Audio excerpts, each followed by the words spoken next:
Comment utiliser les Pika Frames? D'abord, on cherche Pika et on va sur leur site. Dans Pika, on peut choisir Pika Frame. C'est un style qui permet de faire des transitions. Par exemple, passer d'une image à l'autre, d'un tir à l'impact, ou une fille qui devient femme avec une nouvelle tenue. Voilà ce que sont les Pika Frames. Pour les utiliser, il faut se connecter et choisir Pika Frames. L'accès aux Pika Frames est réservé aux abonnements premium. Il faut le forfait mensuel à 8 $ par semaine ou 35 $ par mois. Le forfait standard y donne aussi accès, donc moins cher. Voici les effets que proposent les Pika Frames.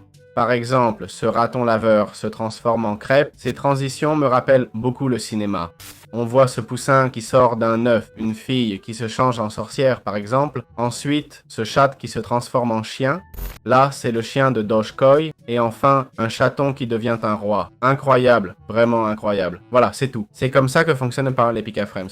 Et pour Pika Frames, on commence par mettre une image. Essayons de les placer. Et par exemple, celle-ci et celle-là. Ici, on ajoute la durée de la transition.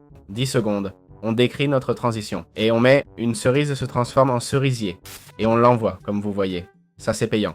Visez une cohérence entre vos deux images. N'exagérez pas en demandant un pétale en volcan. Bon, il y a sûrement un moyen. L'IA sera certainement créative. Et elle le fera bien, j'en suis sûr. Mais je pense surtout aux spectateurs, pour qu'ils ne soient pas totalement perdus. Voilà comment utiliser les Pika Frames. C'est aussi simple que ça.